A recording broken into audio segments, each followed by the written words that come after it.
Hello everyone, I am Pooja Rawat. Welcome to Adda 24/7 School. So बच्चों, in this video we will study about chapter number 4 determination of income and employment, जिसमें बच्चों हम इस chapter से related जितने भी concept होंगे उसको बच्चों इसी वीडियो में देखेंगे. So बच्चों देखते हैं कि इस वीडियो में हम कौन कौन से जो कॉन्सेप्ट हैं वो कवर करने वाले हैं, या हमारे ये जो चैप्टर है चैप्टर नंबर 4 इसमें बच्चों हम कौन कौन से कॉन्सेप्ट पढ़ेंगे. तो पहला कॉन्सेप्ट है बच्चों एग्रीगेट डिमांड और इसके कंपोनेंट्स. उसी के साथ बच्चों हम एग्रीगेट सप्लाई के बारे में बात करेंगे. नेक्स्ट है बच्चों कि टू सेक्टर मॉडल में बच्चों इनकम का डिटर्मिनेशन कैसे होगा ये जानेंगे. नेक्स्ट है बच्चों इक्विलिब्रियम इनकम कैसे डिटरमाइन करनी है शॉर्ट रन में ये देखेंगे. और बच्चों उसके बाद में हम जानेंगे मल्टीप्लायर मैकेनिज्म के बारे में. एक चीज ध्यान रखना बच्चों, ये जो determination of income and employment जो है बच्चों, ये जो चैप्टर है या ये चैप्टर के जितने भी कॉन्सेप्ट है या ये जो थियोरी है बच्चों, ये किन्सियन थियोरी से ली गई है. यानी जो हमारे किन्स थे, जेएम किन्स, उन्होंने जो थियोरी दी है बच्चों उसी के बेस पे ये पूरा चैप्टर है. और एक चीज ध्यान रखना बच्चों, इसमें जो भी कॉन्सेप्ट होंगे वो एक्स एंड पे डिपेंड है. एक्स एंड पे डिपेंड है. एक्स एंड यानी जो प्लानिंग कर रहे हैं, ठीक है, अभी वो चीज हुई नहीं है, चाहे वो कंजप्शन का कॉन्सेप्ट हो, इन्वेस्टमेंट का कॉन्सेप्ट हो या सेविंग का कॉन्सेप्ट हो. सो बच्चों यहाँ पे जितनी भी चीजें होंगी वो सब आगे आने वाले फ्यूचर के लिए, यानी उनकी सबकी प्लानिंग चल रही है, वो एक्चुअल में हुई नहीं. यानी पूरे जो कॉन्सेप्ट है बच्चों किस पे डिपेंड है, एक्स एंड की डिमांड या एक्स एंड सप्लाई या फिर एक्स एंड कंजप्शन पे डिपेंड है बच्चों. ठीक है, अब बच्चों स्टार्ट करते हैं. सबसे पहले हम पढ़ेंगे एग्रीगेट डिमांड और इसके कंपोनेंट्स के बारे में. सो बच्चों एग्रीगेट डिमांड क्या है और इसके कंपोनेंट्स कौन कौन से.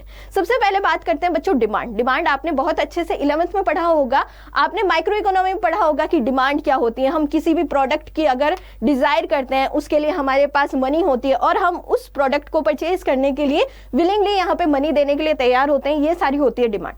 एग्रीगेट डिमांड क्या कहती है. अब हमारी इकोनॉमी है बच्चों, इकोनॉमी में हमारे 4 सेक्टर है, मोस्टली 4 सेक्टर है. यानी ऑल सेक्टर जो है बच्चों इकोनॉमी के, वो आगे आने वाले अकाउंटिंग ईयर में बच्चों कितनी डिमांड करने वाले. यानी कि यहाँ क्या हो रहा है, एक्चुअल में जो डिमांड हुई है वो नहीं देख रहे हैं, बल्कि आगे आने वाले अकाउंटिंग ईयर में बच्चों जो ऑल सेक्टर ऑफ इकोनॉमी है बच्चों वो कितनी डिमांड करने वाले हैं या कितनी डिमांड करने की प्लानिंग कर रहे हैं. ठीक है, ये क्या हो गया बच्चों, एग्रीगेट डिमांड हो गया. सो बच्चों एग्रीगेट डिमांड क्या है. Aggregate demand describe total demand for goods and services of all sector of economy is planned in a domestic territory in a accounting year. आगे आने वाले अकाउंटिंग ईयर में बच्चों जो डोमेस्टिक टेरिटरी में जितने भी सेक्टर है, इकोनॉमी के जितने भी सेक्टर है बच्चों, वो आगे आने वाले ईयर में बच्चों कितनी डिमांड करने वाले हैं गुड्स और सर्विसेज की. अगर हम जितने भी यहाँ पे डिमांड करने वाले उन सबका सम कर लेंगे तो क्या हो जाएगा बच्चों, एग्रीगेट डिमांड हो जाएगा. मैंने क्या कहा था, सारे कॉन्सेप्ट बच्चों एक्स एंड कॉन्सेप्ट पे, यानी यहाँ पे प्लानिंग हो रही है, एक्चुअल में वो चीज हुई नहीं है पर प्लानिंग हो रही है आगे आने वाले ईयर की. ठीक है बच्चों, अब बच्चों हमारे सेक्टर्स कौन कौन से हो गए. हमारे इकोनॉमिक के सेक्टर होते हैं बच्चों हाउस होल्ड हो गया. दूसरा है बच्चों फर्म. थर्ड है बच्चों हमारा थर्ड हो गया हमारा गवर्नमेंट. एंड फोर्थ है बच्चों हमारा एक्सटर्नल. ये हमारे 4 सेक्टर होते हैं बच्चों. अब बच्चों ये जो डिमांड करेंगे उनको हम कैसे दिखाएंगे. यहाँ पे हाउस होल्ड कुछ भी डिमांड करता है बच्चों, किसी भी गुड्स और सर्विसेज की डिमांड करता है, उसको हम यहाँ पे सी से डिनोट करेंगे. सी यानी क्या है बच्चों, कंजप्शन. अगर बच्चों फर्म कुछ भी डिमांड कर रही है, चाहे वो गुड्स और सर्विस हो, तो उसको हम क्या करेंगे, यहाँ पे डिनोट करेंगे आई से, यानी इन्वेस्टमेंट से. गवर्नमेंट कुछ भी डिमांड करती है तो उसको यहाँ पे बच्चों हम जी से डिनोट करेंगे. और बच्चों एक्सटर्नल यहाँ पे कुछ भी डिमांड करता है तो हम यहाँ पे एक्स माइनस एम से डिनोट करेंगे. अब बच्चों इन सब की जो डिमांड है इनका हमें सम करना है, तो हम कैसे लिखेंगे, हमारा एग्रीगेट डिमांड जो होगा बच्चों वो किसके इक्वल होगा. यहाँ पे देखो एग्रीगेट डिमांड है बच्चों सी प्लस आई प्लस जी प्लस एक्स माइनस एम के इक्वल होगा. ठीक है बच्चों, अब डिमांड में क्या क्या इंक्लूड है, कंज्यूमर गुड्स इंक्लूड है, सर्विसेज इंक्लूड है और कैपिटल गुड्स है. अगर बच्चों मैं किसी कैपिटल गुड्स की डिमांड करने वाली हूं, यानी मुझे आगे आने वाला जो ईयर है बच्चों, अगर मैं बात करूं कि मुझे 2022 में बच्चों दिवाली पे मुझे टीवी लेनी है, मैंने कहा मैं आगे आने वाला जो ईयर है 2022 में बच्चों दिवाली पे मैं टीवी लूंगी. सो मेरी ये एग्रीगेट डिमांड है, एक तरह से मेरी डिमांड है आगे आने वाले ईयर में मैं एक कैपिटल गुड की डिमांड करूंगी बच्चों. सो ये क्या हो गया, ये भी इसी में इंक्लूड होगा. ठीक है। So ma'am consumer goods, services और कैपिटल गुड्स इसमें इंक्लूड होंगे। अब बच्चों एक चीज ध्यान रखना, जो हमारा एग्रीगेट डिमांड है वो इक्वल होता है बच्चों एग्रीगेट एक्सपेंडिचर से। कैसे? सपोज दैट मैं आगे आने वाली ईयर में प्लानिंग कर रही हूँ कि मुझे टीवी लेना है, ठीक है। अब किसी भी टीवी की नॉर्मल जो कॉस्ट है बच्चों 20,000 है। मैं सोच रही हूँ कि मुझे टीवी लेना है और मुझे पता है कि इसकी कॉस्ट कितनी होगी बच्चों 20,000, यानी कि जब मैं डिमांड करूंगी मेरे एक्सपेंडिचर भी तो उतना होगा। भाई जितनी मैं डिमांड करूंगी उतना ही तो मेरा एक्सपेंडिचर होगा, मेरे हाथ से इनकम जाएगी। सो मैम यहाँ पे एग्रीगेट डिमांड किसके इक्वल होती है? एग्रीगेट एक्सपेंडिचर के इक्वल होती है। सो मैम यहाँ पे हमने एग्रीगेट डिमांड के बारे में समझा। अब इसके कंपोनेंट्स देख लेते हैं, ठीक है। इसके कंपोनेंट्स बच्चों यही है, इसके कंपोनेंट्स यही है, कंजप्शन, इन्वेस्टमेंट, गवर्नमेंट यहाँ पे बच्चों, और मैम एक्सटर्नल, ये क्या है इसके कंपोनेंट्स है। इन सबको ऐड कर लोगे तो एग्रीगेट डिमांड आ जाएगी, ठीक है। कोई पूछेगा ना आपसे कि एग्रीगेट डिमांड के कंपोनेंट्स क्या है, ये चारों एग्रीगेट डिमांड के कंपोनेंट्स। अब बच्चों एक एक को ध्यान से पढ़ लेते हैं। कंजप्शन, कंजप्शन बेसिकली कौन करता है बच्चों? हाउस होल्ड करता है, इंडिविजुअल करते हैं, फैमिलीज करती हैं। अब बच्चों अगर मुझे किसी भी प्रोडक्ट्स की जरूरत है, जैसे कि मुझे जरूरत है मैगी की, मुझे मैगी खाने का मन कर रहा है, मैं उसके लिए डिमांड कर रही हूँ, या आगे आने वाली ईयर में मैं डिमांड कर सकती हूँ। सो बच्चों किस में इंक्लूड होगा? कंजप्शन में इंक्लूड होगा। सो मैम यहाँ पे अगर हम देखें, it denote not what people have actually consume in a given year but what they had plan to consume during a same period. अब बच्चों यहाँ पे कंजप्शन क्या कहता है? ये कंजप्शन बच्चों यहाँ पे डिनोट ये नहीं करता है कि आपने एक्चुअल में कितना कंजप्शन किया है, बल्कि ये करता है कि अब आप आगे आने वाले ईयर में कितना कंजप्शन करने का सोच रहे हो। जैसे कि मैंने टीवी का एग्जांपल लिया बच्चों कि मुझे आगे आने वाली दिवाली में मुझे टीवी लेना है, यानी मैं डिमांड करने वाली हूँ, वो मेरे कंजप्शन का पार्ट होगा बच्चों, ठीक है। सो मैम ये हमारा क्या हो गया? कंजप्शन हो गया। अब बच्चों कंजप्शन फंक्शन को हम कैसे दिखाते हैं? C equal to C bar plus C by. अब मैम C मतलब क्या हो गया? कंजप्शन हो गया। C बार यहाँ पे बच्चों ऑटोनोमस कंजप्शन को दिखाता है और C वाई यहाँ पे बच्चों इंड्यूस कंजप्शन को दिखाता है। अब आप कहोगे मैम ऑटोनोमस और इंड्यूस कंजप्शन क्या है? सो बच्चों समझते हैं इसको। इंड्यूस कंजप्शन किसे कहते हैं? इंड्यूस कंजप्शन बच्चों ऐसा कंजप्शन जो हमारी इनकम के साथ इंक्रीज होता रहता है। जैसे अगर मेरे पास 100 रुपीज है बच्चों, सो मैं यहाँ पे सोचूंगी कि मुझे कंजप्शन करना है 100 रुपीज का।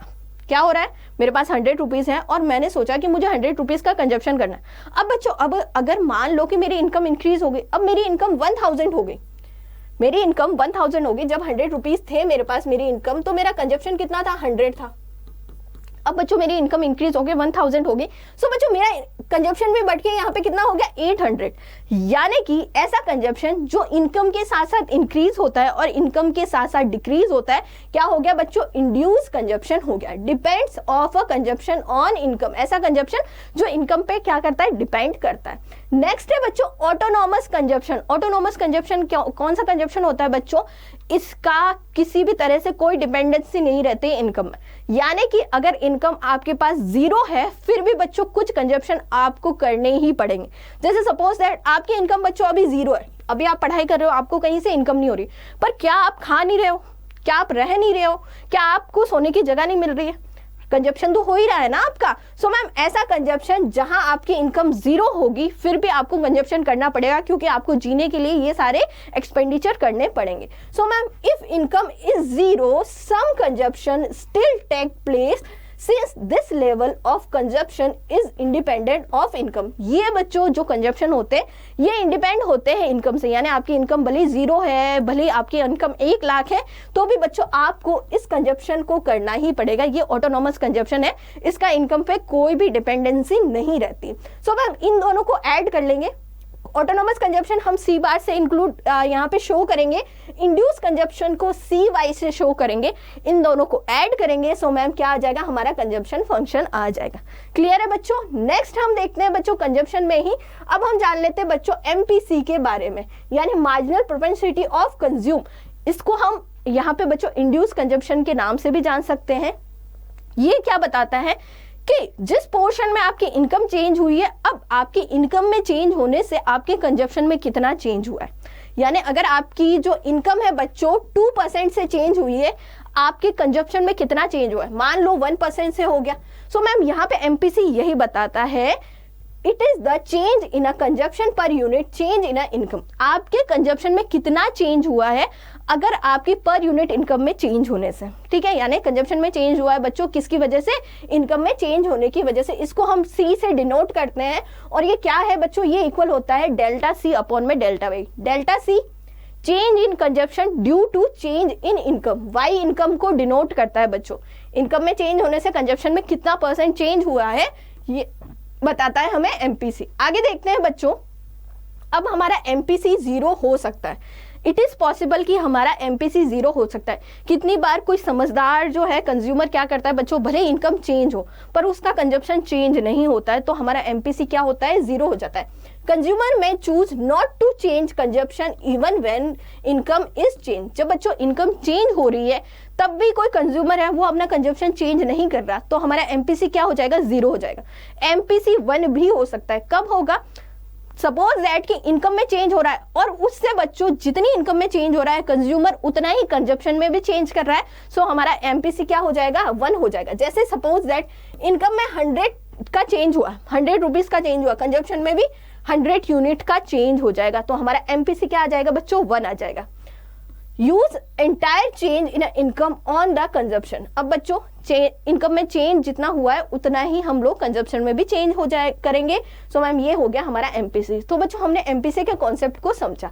नेक्स्ट है बच्चों सेविंग। हमने कंजप्शन कॉन्सेप्ट समझा है, अब बच्चों आ जाती है सेविंग। सेविंग क्या बताती है? आपकी जो इनकम है, इनकम में से कुछ पार्ट आपने हमने कंजप्शन पे रख लिया और जो रिमेनिंग पार्ट है बच्चों वो क्या हो गया? सेविंग में आ जाएगा।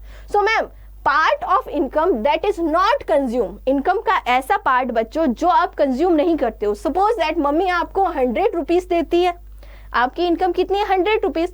इस 100 रुपीज में से बच्चों आप अपने कंजप्शन पे 50 रुपीज लगा देते हो, रिमेनिंग कितना रह गया? 50 हो गया। अब ये 50 क्या है बच्चों? सेविंग है। क्या हो गई ये? सेविंग्स। तो सेविंग कैसे निकलेगी? y माइनस सी। y आपको पता है ना क्या है? इनकम है। सो मैम y माइनस सी करेंगे तो हमारे पास क्या आ जाएगा? सेविंग आ जाएगा।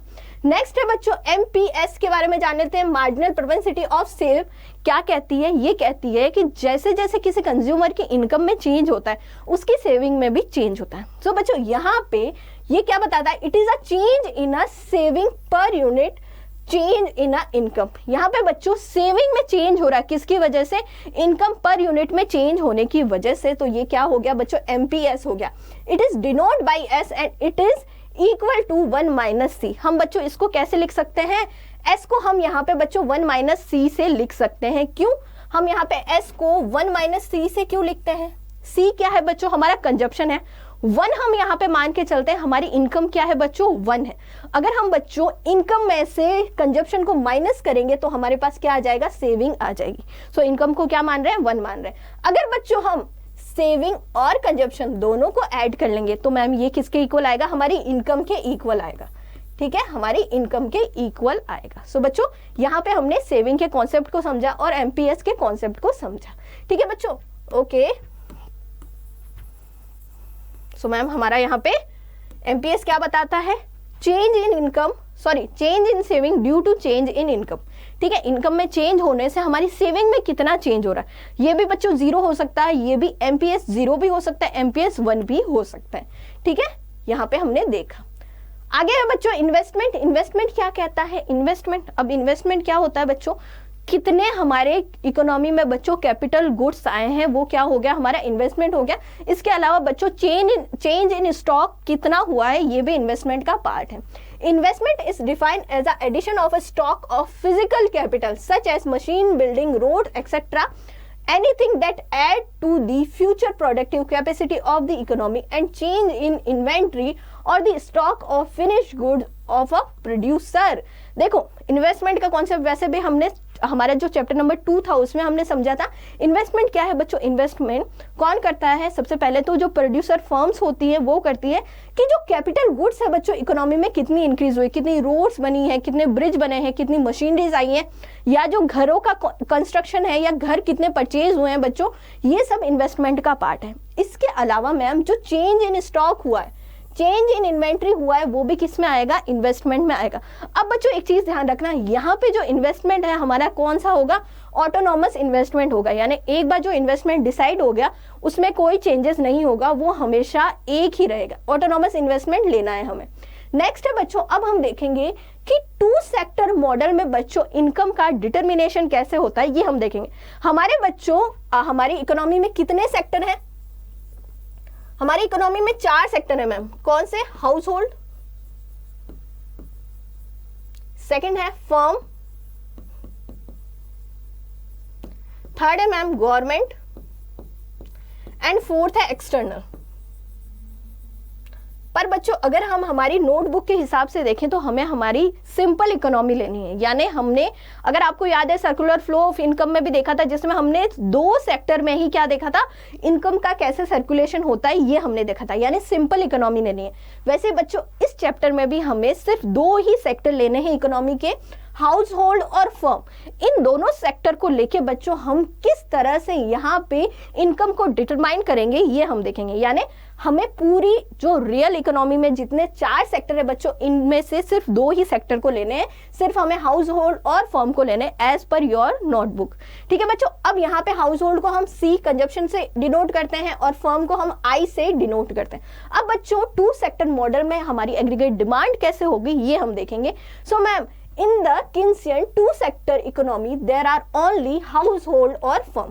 देखो बच्चों Keynesian 2 sector economy में बच्चों सिर्फ 2 ही सेक्टर लेने हैं, हाउस होल्ड और फर्म लेना है। Next, in the simple economy there are 2 elements of the national income. कौन कौन से? कंजप्शन और इन्वेस्टमेंट। सिर्फ हमारे क्या है बच्चों, 2 ही यहाँ पे एलिमेंट्स होंगे, कंजप्शन और इन्वेस्टमेंट। कंजप्शन हमारे हाउस होल्ड से रिलेटेड है और मैम इन्वेस्टमेंट हमारे किससे रिलेटेड है? फर्म से रिलेटेड है। नेक्स्ट है बच्चों, the X and aggregate demand for final goods is the sum total of X and consumption expenditure and X and investment expenditure on such goods। अब बच्चों अगर हमें कहे कि एग्रीगेट डिमांड क्या होगी सिंपल इकोनॉमी में, तो 2 ही सेक्टर है मैम। कौन कौन से? एक हमारा हाउस होल्ड है, दूसरा फर्म है। सो मैम हमारी यहाँ पे एग्रीगेट डिमांड किसके इक्वल होगी? X and consumption. यानी हम आगे आने वाली ईयर में बच्चों कितनी हमारी कंजप्शन होगी वो हमारी एक्स एंड कंजप्शन है, और कितना हमारा इन्वेस्टमेंट होगा ये हमारा बच्चों एक्स एंड इन्वेस्टमेंट एक्सपेंडिचर होगा। और दोनों को अगर हम ऐड कर देंगे, यानी हमारा आगे आने वाला फ्यूचर कंजप्शन और आगे आने वाला फ्यूचर इन्वेस्टमेंट अगर हम दोनों को ऐड कर देंगे तो मैम हमारी एग्रीगेट डिमांड निकल जाएगी। अब बच्चों सी को, अगर आपको याद है हमारा कंजप्शन फंक्शन, सो मैम हमने सी को कैसे डिनोट किया था? सी बार प्लस सी वाई, सी बार प्लस सी वाई। सो मैम यहाँ पे सी किसके इक्वल है? Ma'am C plus C Y के इक्वल है, और इसी में हमें क्या ऐड करना है? हमें आई भी ऐड करना है, और आई हमारा क्या है मैम?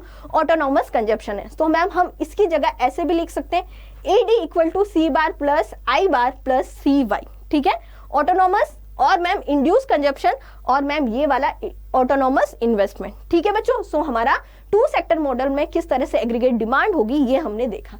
अब बच्चों यहाँ पे इसको चार्ट से हम समझ लेते हैं, हम टेबल से समझ लेते हैं। सो मैम हमारा कैसे कंजप्शन और इन्वेस्टमेंट होगा ये हम देखेंगे। सो मैम सिंपल सी बात है, देखो इस कंजप्शन में ऑटोनॉमस कंजप्शन और मैम इंड्यूस कंजप्शन दोनों ही होंगे। ठीक है, अब बच्चों सपोज दैट कि यहाँ पे इनकम जो है 0 है। अब बच्चों इनकम 0 है, ऑटोनॉमस कंजप्शन तो होगा, कुछ ऐसा कंजप्शन जो कि बच्चों आपको आपकी लाइफ जीने के लिए जरूरी है, खाना जरूरी है, तो आप एक्सपेंडिचर तो करोगे, कंजप्शन तो करोगे।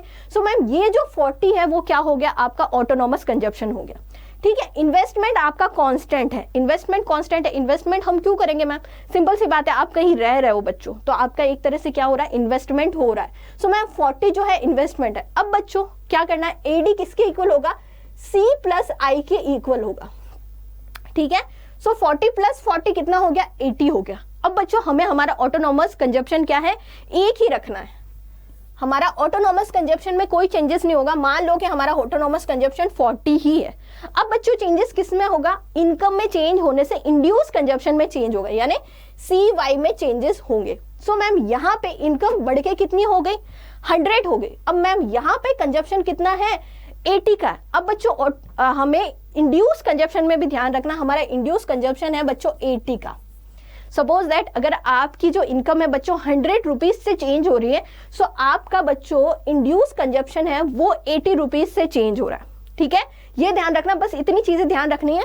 हमारा ऑटोनॉमस कंजप्शन है वो 40 है, मान के चल रहे हैं हमारा ऑटोनॉमस कंजप्शन, यानी फिक्स जो कंजप्शन है बच्चों वो 40 है। चेंजिंग जो कंजप्शन है यानी इंड्यूस कंजप्शन है, अगर हमारी 100 रुपीज से इनकम इंक्रीज होती है, सो मैम यहाँ पे हमारा जो कंजप्शन है इंड्यूस कंजप्शन वो 80 रुपीज से चेंज होगा। ठीक है, अब बच्चों अगर हमारी इनकम 100 रुपीज से चेंज होती है तो मैम यहाँ पे हमारा कंजप्शन कितना हो जाएगा, 120 हो जाएगा। इसमें बच्चों 80 रुपीज तो हमारे इंड्यूस कंजप्शन के हैं और 40 रुपीज किसके हैं, हमारे ऑटोनोमस कंजप्शन के। ठीक है, इन्वेस्टमेंट हमारा फिक्स है, अब इन दोनों को ऐड कर लो तो 160 हमारा क्या हो गया, एग्रीगेट डिमांड हो गया।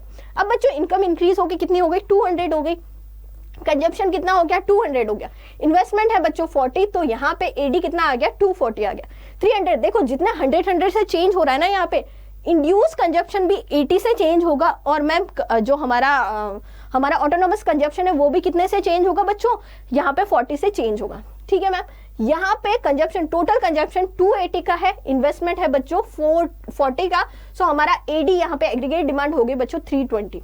अब बच्चों इनकम 400 हो गई, सो मैम कंजप्शन हमारा कितना हो गया, 380, टोटल कंजप्शन 360 है, इन्वेस्टमेंट 40 है, तो हमारा एडी भी किसके इक्वल हो गया, इनकम के इक्वल हो गया 400। अब बच्चों हमारी इनकम 500 है, कंजप्शन हमारा 440 हो गया, इन्वेस्टमेंट बच्चों हमारा 40 है, सो हमारा एडी कितना है, 480। अब बच्चों इस केस में क्या होगा, इस केस में थोड़ा सा सेविंग होना शुरू हो जाएगा। ठीक है, अब बच्चों इनकम 600 है, कंजप्शन यहाँ पे 550 है, 520 है, इन्वेस्टमेंट आपका 40 है, तो यहाँ पे बच्चों एग्रीगेट डिमांड कितनी हो जाएगी, 560 हो जाएगी। सो मैम यहाँ पे हमने देखा कंजप्शन में हमारा इंड्यूस और मैम ऑटोनोमस कंजप्शन दोनों है, इन्वेस्टमेंट हमारा ऑटोनोमस है, इन्वेस्टमेंट में कोई चेंज नहीं होगा, और जैसे ही आपकी इनकम 100 रुपीज से इंक्रीज होगी, आपका यहाँ पे बच्चों इंड्यूस जो है एक्सपेंडिचर, इंड्यूस कंजप्शन है वो यहाँ पे 80 रुपीज से चेंज हो जाएगा। अब बच्चों इसको डायग्राम से समझ लेते हैं। सो मैम यहाँ पे हमारा जो इन्वेस्टमेंट है वो कॉन्स्टेंट है, OX के पैरेलल क्या है, हमारा इन्वेस्टमेंट है, यानी इन्वेस्टमेंट में कोई चेंज नहीं हो रहा है। एक क्या है बच्चों, OX के पैरेलल चल रही है लाइन। कंजप्शन है बच्चों, क्या हो रहा है, नीचे से शुरू होके ऊपर तक जा रहा है। अब आप कहोगे मैम आपने यहाँ से क्यों शुरू किया, हमने कंजप्शन यहाँ से क्यों नहीं शुरू किया। सो देखना बच्चों, हमारा यहाँ पे क्या है, हमारा ऑटोनोमस कंजप्शन है, हमारा कंजप्शन 0 हो ही नहीं सकता, ऐसी चीज हो ही नहीं सकती बच्चों। अगर हम कंजप्शन नहीं करेंगे तो हम जिएंगे कैसे। सो मैम हमारा ऑटोनोमस कंजप्शन कितना है, 40 है, तो हमारा शुरू भी कहाँ से हो रहा है, कंजप्शन यहाँ से शुरू हो रहा है, और धीरे धीरे आप देखो लगातार क्या हो रहा है, हमारा कंजप्शन बढ़ रहा है। ठीक है, अब बच्चों एग्रीगेट डिमांड जो है इन दोनों को ऐड करके आइए। सो हमारी एग्रीगेट डिमांड देखो कहां से स्टार्ट हो रही है, यहां से, क्योंकि मैम एग्रीगेट डिमांड में कंजप्शन प्लस इन्वेस्टमेंट दोनों इंक्लूड है। सो मैम हमारा कंजप्शन यहां से 40 से स्टार्ट हुआ, तो हमारी एग्रीगेट डिमांड 80 से स्टार्ट होगी, क्योंकि मैम यहाँ पे रिमेनिंग जो 40 था ये भी तो इंक्लूड है, ये वाला 40 भी तो इंक्लूड है। सो मैम यहाँ से हमारा स्टार्ट होगा, तो ये कंजप्शन के पैरेलल हमारा एग्रीगेट डिमांड यहाँ पे बढ़ता चला जाएगा। अब मैम कंजप्शन और एग्रीगेट डिमांड के बीच में डिफरेंस जो होगा वो इन्वेस्टमेंट को शो करेगा, यानी इन्वेस्टमेंट के बीच में जितना डिफरेंस है बच्चों, यहाँ पे कंजप्शन और एग्रीगेट डिमांड में भी उतना ही डिफरेंस होगा।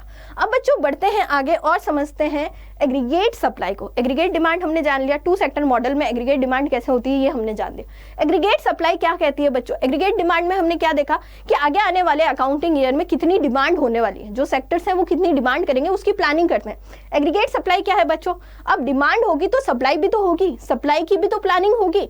जो हमारे फर्म है या जो प्रोड्यूसर है बच्चों, आगे आने वाले अकाउंटिंग ईयर में कितनी सप्लाई करने की प्लानिंग कर रहे हैं, यही क्या हो गया बच्चों, एग्रीगेट सप्लाई हो गया। Aggregate supply is the monetary value of all final goods and services firm are willingly to supply in a economy over a specific period. यहाँ पे बच्चों एग्रीगेट सप्लाई क्या कहती है, यहाँ पे बच्चों इकोनॉमी में आगे आने वाले अकाउंटिंग ईयर में बच्चों जो प्रोड्यूसर है वो कितने गुड्स और सर्विसेज की सप्लाई के लिए विलिंगली है या प्लानिंग कर रहे हैं, और उनकी मॉनेटरी वैल्यू क्या होगी, यही क्या हो गया बच्चों, एग्रीगेट सप्लाई हो गया। अब बच्चों जो एग्रीगेट सप्लाई होता है वो इक्वल होता है नेशनल इनकम के। नेशनल इनकम क्या बताता है, जो गुड्स और सर्विसेज जो प्रोड्यूस हो रही हैं उनकी मॉनेटरी वैल्यू क्या है। अब बच्चों एग्रीगेट सप्लाई भी तो यही कहता है कि भाई आगे आने वाले जो अकाउंटिंग ईयर है उसमें हम सप्लाई करेंगे, उनकी मॉनेटरी वैल्यू क्या होगी। तो बच्चों यहाँ पे इसके इक्वल होती है, यानी एग्रीगेट सप्लाई इक्वल होती है बच्चों नेशनल इनकम के।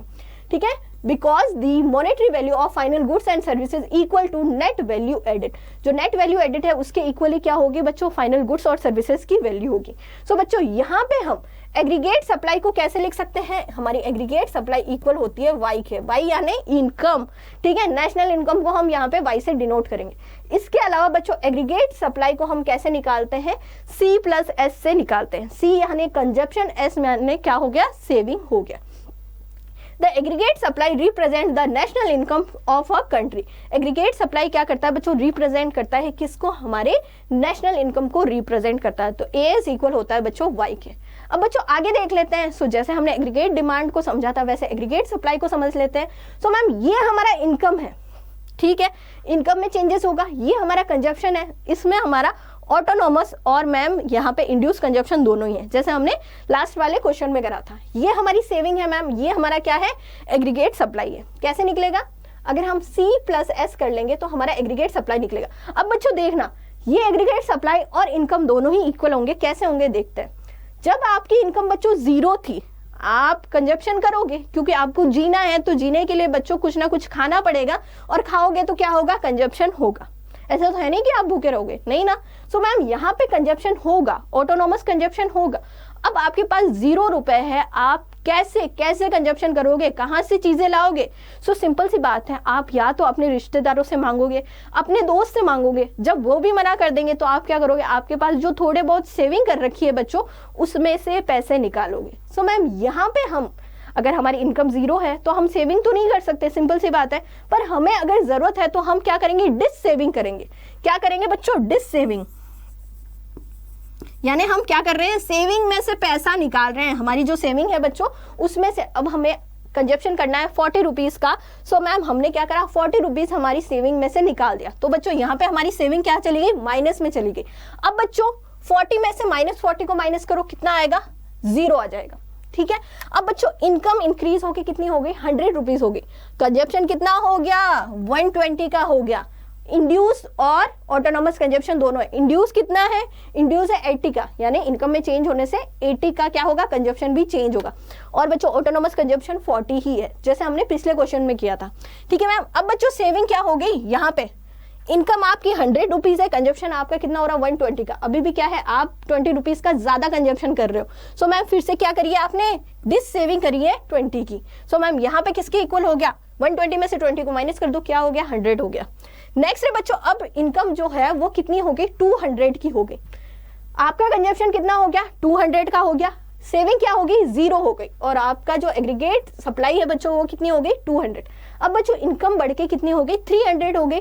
कंजप्शन कितना हो गया, 280 हो गया। अब बच्चों इनकम 300 है, कंजप्शन आपका 280 है, रिमेनिंग क्या रह गया मैम, सेविंग हो गई 220 की सेविंग होगी। इसमें से इसको माइनस कर दो तो कितनी होगी, 20 की सेविंग होने लग गई। तो आपका जो एग्रीगेट सप्लाई है वो भी कितना हो गया, 300 हो गया। अब बच्चों इनकम 400 है, कंजप्शन आपका 360 है, इसमें से इसको माइनस कर दो तो 40 की आपकी सेविंग हो गई, और मैम 400 का आपका क्या हो गया, इन दोनों को ऐड कर लो तो क्या हो गया, 400 का आपका एग्रीगेट सप्लाई हो गया। ऐसे बच्चों 500 और 600 की केसेस में होगा। सो आपकी यहाँ पे बच्चों सेविंग कितनी होगी, 60 और 80 हो जाएगी, और आपका मैम यहाँ पे एग्रीगेट सप्लाई ये हो जाएगा। अब बच्चों जो एग्रीगेट सप्लाई है वो देखो इनकम के इक्वल हो रहा है, नहीं हो रहा, देखो यहाँ पे अगर हम देखें मैम दोनों का कंपेयर करें तो हम पाएंगे कि मैम हाँ यहाँ पे हमें दोनों ही इक्वल दिख रहे हैं, यानी जो हमारा एग्रीगेट सप्लाई आया है और जो हमारा यहाँ पे इनकम है दोनों ही क्या है, इक्वल है। अब बच्चों हमने इसको टेबल से समझा, अब हम इसका चार्ट बना लेते हैं।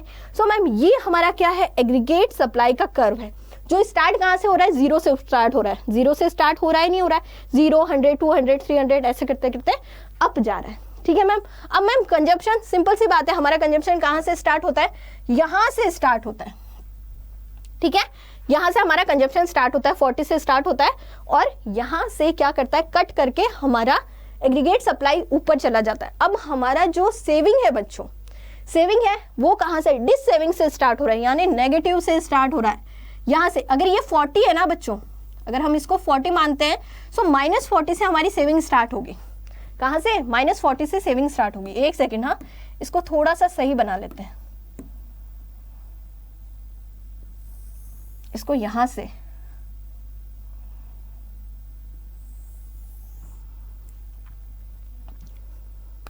ज्यादा ऊपर चली गई है क्या, एक सेकेंड,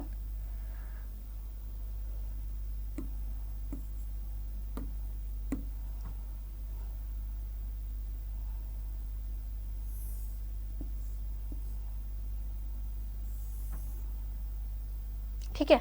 हाँ, हमारा जो सेविंग है मैम माइनस से स्टार्ट होगा, हमारा कंजप्शन है उसी जितने माइनस से हमारा सेविंग स्टार्ट हो रहा है उसी के प्लस से स्टार्ट हो जाएगा, और यहाँ पे मैम हमारा माइनस से अप आ जाएगा हमारा सेविंग, और इस तरह से हमारा सेविंग का कर्व बन जाएगा।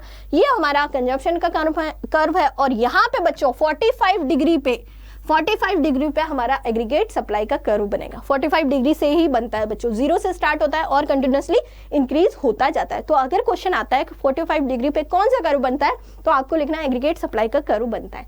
नेक्स्ट है बच्चों इक्विलिब्रियम। इक्विलिब्रियम हम ऑलरेडी पढ़ चुके हैं। इक्विलिब्रियम क्या होता है बच्चों, जहां पे डिमांड और सप्लाई इक्वल हो जाती है, वही इक्विलिब्रियम है। बहुत सारी चीजों में हमने पढ़ा था। इसी तरह बच्चों अगर हम determination of income and employment में इक्विलिब्रियम देखें, सो इक्विलिब्रियम कहाँ होगा, अगर प्राइस लेवल है वो फिक्स है तो माइक्रो इकोनॉमिक का इक्विलिब्रियम। माइक्रो इकोनॉमिक इक्विलिब्रियम बच्चों अगर हम देखें, it is a condition of economy which the quantity of aggregate demand equal to the quantity of aggregate supply. Equilibrium कहाँ होगा, मैक्रो इकोनॉमिक इक्विलिब्रियम या एक इकोनॉमिक का इक्विलिब्रियम कहाँ होगा, जो बच्चों ऐसी कंडीशन है इकोनॉमी की जहां पे एग्रीगेट सप्लाई आगे आने वाली जो एग्रीगेट सप्लाई है मैम, वो आगे आने वाली जो एग्रीगेट डिमांड है उसके इक्वल हो जाए। सो मैम यहाँ पे इक्विलिब्रियम हो जाएगा।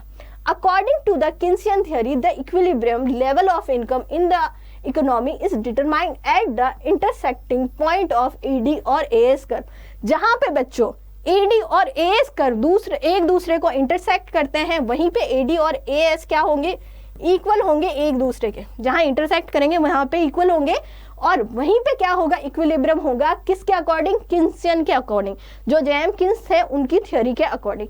नेक्स्ट है बच्चों शॉर्ट रन इक्विलिब्रियम आउटपुट कैसे डिनोट करेंगे, अगर हम देखें सो मैम यहाँ पे मैक्रो इकोनॉमिक इक्विलिब्रियम कैसे निकालेंगे। सो मैम जीडीपी का जो कॉन्सेप्ट हमने पढ़ा था, नॉमिनल जीडीपी और रियल जीडीपी, सो सबसे एक्यूरेट रिजल्ट कौन देती है, रियल जीडीपी देती है। Real GDP will exit when AD intersect short run aggregate supply in a short run is the amount of aggregate output produce. अब बच्चों एग्रीगेट डिमांड जो है यहाँ पे इंटरसेक्ट किसको करेगी, एग्रीगेट सप्लाई को करेगी, ठीक है। और वहीं पे क्या हो जाएगा मैम, हमें आउटपुट, हम इतना आउटपुट निकालेंगे जो हमारा जो आउटपुट होगा, यानी कि जिस पॉइंट में मैम एग्रीगेट सप्लाई और एग्रीगेट डिमांड दोनों एक दूसरे को इंटरसेक्ट करेंगी, वहां पे जो उस पॉइंट पे जो आउटपुट आएगा मैम, वो हमारा इक्विलिब्रियम आउटपुट होगा, ठीक है। कैसे होगा ये भी हम समझेंगे। इसके लिए बच्चों कुछ अजम्पशन है वो हमें ध्यान रखनी है कि ये जो इकोनॉमी हो रही है जिसकी हम बात कर रहे हैं इक्विलिब्रियम के बारे में, वो क्लोज इकोनॉमी होगी या फिर सिंपल इकोनॉमी होगी। ओपन इकोनॉमी नहीं है बच्चों, क्लोज इकोनॉमी या सिंपल इकोनॉमी, जिसमें हमारे दो ही सेक्टर होंगे। कौन कौन से, हाउस होल्ड और मैम फर्म होगी। सेकंड है बच्चों सेल्फ कंटेंट इन्वेस्टमेंट, यानी इन्वेस्टमेंट जो होगा वो फिक्स्ड होगा, उसमें कोई चेंजेस नहीं होगा, यानी कि हमारा ऑटोनॉमस इन्वेस्टमेंट होगा, हमारा ऑटोनॉमस इन्वेस्टमेंट होगा। और बच्चों यहाँ पे हमें कौन सा पीरियड लेना है, शॉर्ट टर्म पीरियड का एनालिसिस करना है। अब बच्चों देख लेते हैं अप्रोचेस कौन कौन सी इक्विलिब्रियम लेवल को निकालने की इनकम के। सो मैम यहाँ पे 2 अप्रोच है, एग्रीगेट डिमांड और एग्रीगेट सप्लाई अप्रोच है, एडी और एएस अप्रोच, एंड सेकंड है बच्चों सेविंग और इन्वेस्टमेंट अप्रोच। दोनों को एक एक करके देखेंगे बच्चों सक्सेसफुल। पहली अप्रोच है बच्चों एडी और एएस अप्रोच, एग्रीगेट डिमांड और एग्रीगेट सप्लाई की अप्रोच है बच्चों। अब बच्चों एग्रीगेट डिमांड और एग्रीगेट सप्लाई की अप्रोच के अकॉर्डिंग इनकी इक्विलिब्रियम कहाँ होगा, जहां पे एडी इक्वल हो जाए एएस के। सो मैम यहाँ पे the level of output where the aggregate demand equal aggregate supply, AD और एएस इन अ इकोनॉमी। हमारा बच्चों एग्रीगेट हमारा इक्विलिब्रियम इनकम कहाँ होगा या फिर इक्विलिब्रियम आउटपुट कहाँ होगा, जहां पे मैम एडी और एएस यानी एग्रीगेट डिमांड और एग्रीगेट सप्लाई इक्वल हो जाए, वहीं पे हम क्या करेंगे, हम आउटपुट करेंगे और वहीं से हमें क्या मिलेगा, इक्विलिब्रियम मिलेगा। अब बच्चों इक्विलिब्रियम को हम यहाँ पे कैसे बता सकते हैं, y equal to C plus I. Why ma'am हमारा एएस इक्वल होगा एडी के। सो मैम क्या हम एएस की जगह y लिख सकते हैं, बिल्कुल लिख सकते हैं, और एडी की जगह हम सी प्लस आई लिख सकते हैं, बिल्कुल लिख सकते हैं बच्चों। अगर आपको पूछे कि इक्विलिब्रियम कहाँ है, अगर आपको ऑप्शन में ये नहीं दिया हुआ है और ये दिया हुआ है, सो आप तब भी क्या कर सकते हो, आप कहोगे कि जहां y इक्वल हो गया c प्लस आई के, y डिनोट कर रहा है बच्चों एग्रीगेट सप्लाई को, और बच्चों यहाँ पे एडी डिनोट कर रहा है c प्लस आई को, तो दोनों जहां इक्वल हो गए वो क्या हो गया, एग्रीगेट हमारा इक्विलिब्रियम हो गया। अब बच्चों देखते हैं ये हमारा क्या है, एग्रीगेट सप्लाई का कर्व है जो 0 से निकल रहा है 45 डिग्री का, अभी अभी हमने बनाया, जो क्या हो गया हमारा एग्रीगेट सप्लाई का कर्व हो गया 45 डिग्री पे। ठीक है मैम, ये हमारा कंजप्शन है जो क्या होता है, ऊपर होता है। इन्वेस्टमेंट है हमारा कंटिन्यूसली है, मतलब कांस्टेंट है, इन्वेस्टमेंट में कोई चेंज नहीं हो रहा है, इन्वेस्टमेंट कांस्टेंट है, ये हमारा कंजप्शन हो गया। ठीक है, अब बच्चों एडी कंजप्शन के साथ ही इक्वल बढ़ता रहता है, सो मैम ये हमारा एडी हो गया। अब बच्चों कहाँ पे इक्विलिब्रियम बन रहा है, जहाँ पे एडी और एएस दोनों एक दूसरे को काट रहे हैं, यहाँ पे जहाँ एक दूसरे को काट रहे हैं वहीं पे बच्चों क्या हो रहा है, ये देखो यहाँ पे आउटपुट हो रहा है नहीं हो रहा है, ये क्वांटिटी यहाँ पे डिसाइड हो रही है। अगर बच्चों हम यहाँ पे क्या करेंगे, आउटपुट डिसाइड करेंगे, यानी इतनी डिमांड है, जितनी डिमांड है उतनी सप्लाई करेंगे इतनी क्वांटिटी में, सो क्या हो जाएगा, इकोनॉमी का इक्विलिब्रियम हो जाएगा। ठीक है बच्चों, सो ये हमने देखा कहाँ पे इक्विलिब्रियम होगा। नेक्स्ट है बच्चों, इसी में हम देख लेते हैं, अब हमारे पास देखते हैं हम यहाँ पे टेबल्स है कि कैसे इक्विलिब्रियम होगा। सो मैम इनकम दी हुई है, कंजप्शन दिया हुआ है, इन्वेस्टमेंट दिया हुआ है, सेविंग दी हुई है, और मैम यहाँ पे एडी ऑलरेडी हमने निकाल दिया है। एडी कैसे निकालते हैं मैम, अगर हम कंजप्शन और इन्वेस्टमेंट दोनों को ऐड कर लेते हैं तो हमारा एडी निकल जाता है। एएस कैसे निकलता है मैम, अगर हम सी और मैम एस यहाँ पे इसको और इसको ऐड ऑन कर लेते हैं तो हमारे पास क्या आ जाता है, एएस आ जाता है। अब मैम कर लेते हैं 40 माइनस 40 0, ठीक है, आगे आ जाएगा हमारा यहाँ पे 100, then 200, then 300 and then 400 and then 500 and then 600। अब आप कहोगे मैम आपने तो ऐसे ही लिख दिया, अभी अभी बच्चों हमने निकाला था, अगर आपको याद है तो हमने एग्रीगेट सप्लाई निकाला था जो किसके इक्वल होती है मैम, इनकम के इक्वल होती है, वाई के इक्वल होती है ना। हमारी एग्रीगेट सप्लाई बच्चों हमेशा y के इक्वल होती है, सो हमेशा ध्यान रखो जो हमारा y होगा वही क्या होगा, एग्रीगेट सप्लाई होगा। अब बच्चों यहाँ पे एक चीज ध्यान दो, कहाँ पे एग्रीगेट डिमांड और एग्रीगेट सप्लाई इक्वल हो रही है, कौन सी ऐसे बच्चों यहाँ पे कंडीशन है या कहाँ पे हम प्रोडक्शन करेंगे जहाँ पे हमारा एग्रीगेट सप्लाई और एग्रीगेट डिमांड इक्वल हो जाएगी।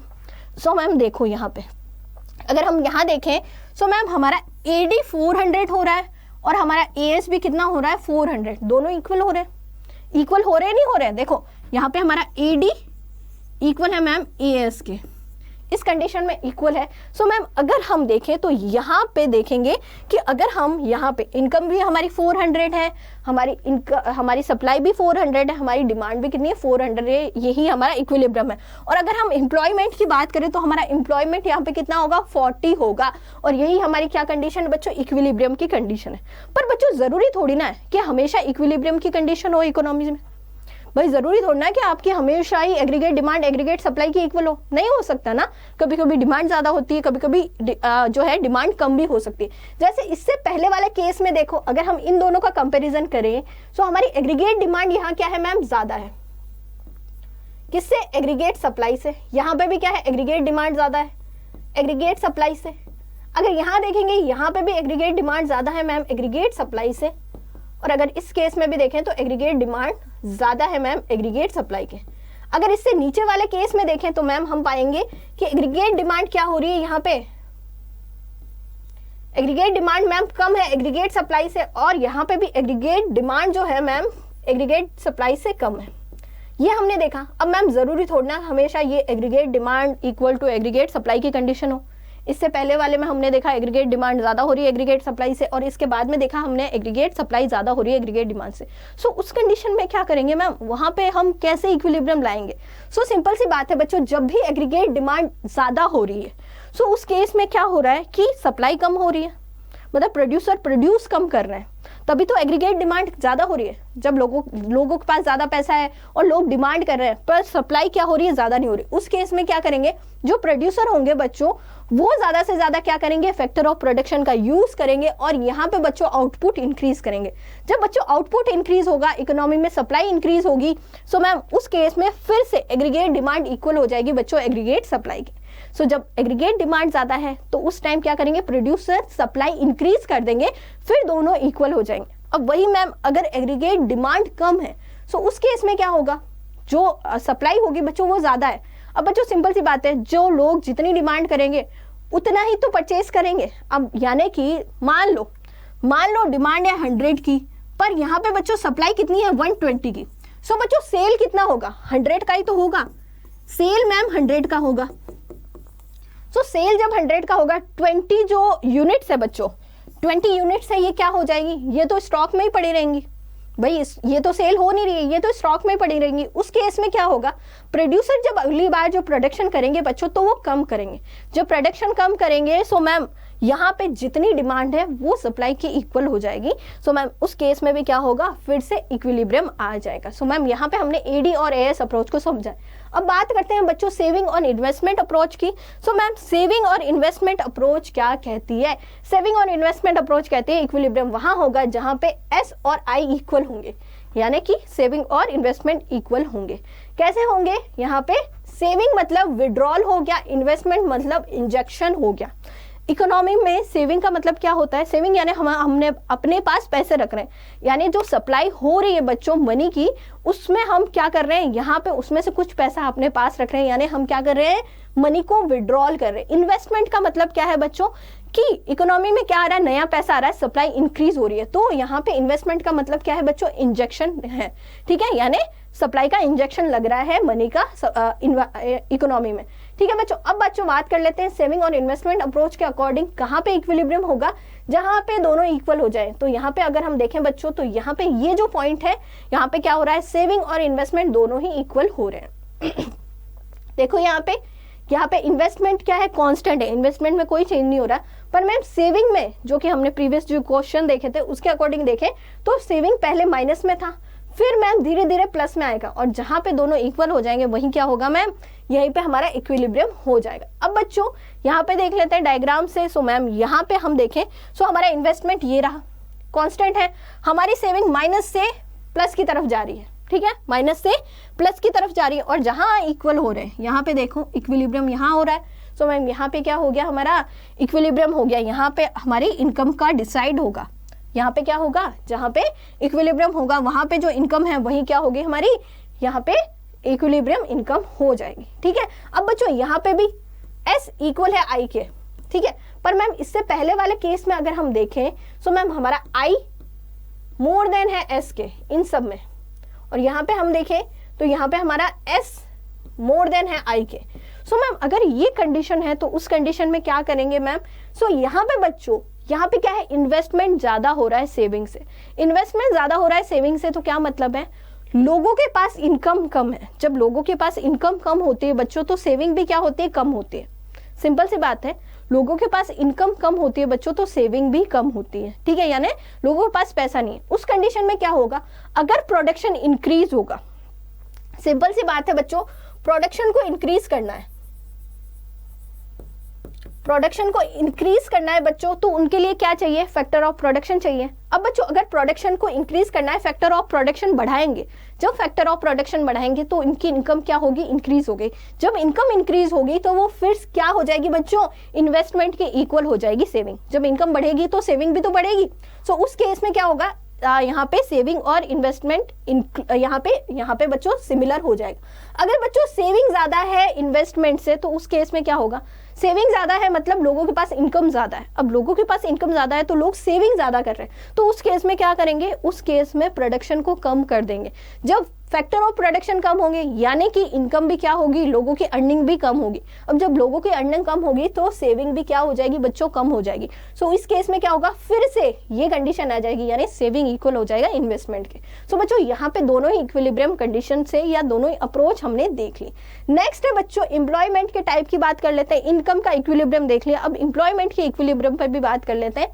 सो जनरली हम एम्प्लॉयमेंट के बारे में बात करें तो एम्प्लॉयमेंट क्या है बच्चों, कोई भी पर्सन है अगर वो इकोनॉमिक एक्टिविटी करता है अपने मीन ऑफ लिविंग के लिए, यानी पैसे कमाने के लिए बच्चों कोई भी इकोनॉमिक एक्टिविटी करता है जिससे गुड्स और सर्विसेज का प्रोडक्शन होगा, वो क्या होगी, एम्प्लॉयमेंट होगी। अब बच्चों टाइप ऑफ एम्प्लॉयमेंट की बात कर लेते हैं। सो 4 टाइप है मैम। पहला फुल एम्प्लॉयमेंट। फुल एम्प्लॉयमेंट क्या कहता है, फुल एम्प्लॉयमेंट कहता है कि जितनी लेबर्स की सप्लाई है, भाई यहाँ पे भी एग्रीगेट सप्लाई है, अगर वो एग्रीगेट डिमांड के इक्वल है, भाई लेबर की जितनी सप्लाई है और जितनी लेबर की डिमांड है दोनों अगर इक्वल है, सो मैम ये फुल एम्प्लॉयमेंट की कंडीशन है, ठीक है। जितनी जॉब चाहिए, जितना एम्प्लॉयमेंट चाहिए उतना लोगों को एम्प्लॉयड दे रखा है, ठीक है। नेक्स्ट है मैम वॉलंटरी अनएम्प्लॉयमेंट। कोई पर्सन अनएम्प्लॉयड है बच्चों और यहाँ पे वो अपनी मर्जी से काम नहीं करना चाहता। क्या कह रही हूँ मैं, कोई पर्सन अनएम्प्लॉयड है और वो अपनी मर्जी से काम नहीं करना चाहता तो मैम वो वॉलंटरी अनएम्प्लॉयड हो गया। इनवॉलंटरी अनएम्प्लॉयमेंट, कोई पर्सन है वो काम करना चाहता है पर मैम उसको काम नहीं मिल रहा है, यानी कि एग्रीगेट सप्लाई जो है बच्चों इकोनॉमी में लेबर की वो ज्यादा है किससे, एग्रीगेट डिमांड से। मान लो डिमांड कितनी है 100 लेबर्स की है पर मैम इकोनॉमी में सप्लाई कितनी है लेबर की 120 की है। सो मैम यहाँ पे क्या होगा, इनवॉलंटरी अनएम्प्लॉयमेंट हो गया। अंडर एम्प्लॉयमेंट या ओवर एम्प्लॉयमेंट क्या होता है बच्चों, sorry over employment, over employment, over employment क्या कंडीशन है बच्चों कि जितनी डिमांड है, मान लो डिमांड ज्यादा है किससे, सप्लाई से, जो वर्कर्स की जो सप्लाई है बच्चों वो कम है पर उनकी जो डिमांड है बच्चों वो ज्यादा है, तो ये कंडीशन क्या हो गई, ओवर एम्प्लॉयमेंट की कंडीशन हो गई।